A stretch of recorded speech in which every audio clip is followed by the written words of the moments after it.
Hello మామ, welcome back to the channel Vineeth blogs. ముందుగా మన సబ్స్క్రైబర్స్కి, ఫాలోవర్స్కి అండ్ మన ఫ్యామిలీకి అందరికీ ఉగాది శుభాకాంక్షలు. ఉగాది అంటే మన తెలుగు వాళ్ళకి ఒక కొత్త సంవత్సరం లాగా అన్నమాట. పాస్ట్ని అంతా మర్చిపోయి మంచిగా ఫ్రెష్గా న్యూగా స్టార్ట్ చేయడం. సో ఉగాది పండుగ రోజు కొంచెం పండుగ వాతావరణం ఉండాలని టెంపుల్కి అయితే వెళ్తున్నా. అక్కడ ఎలా ఉంటుంది అనేది కూడా మీకు చూపిస్తాను. ఉగాది సందర్భంగా మనకి దేవుని దర్శనం అయితే అయింది సక్సెస్ఫుల్గా.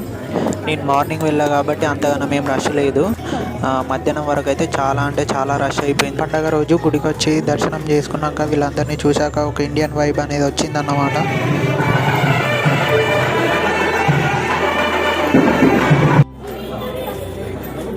ఇవేంటంటే ఇక్కడ అమ్మవారి వస్త్రాలు అమ్ముతున్నారు అన్నమాట.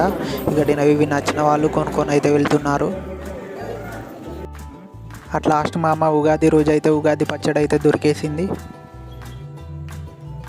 ఉగాది సందర్భంగా అందరికైతే సక్సెస్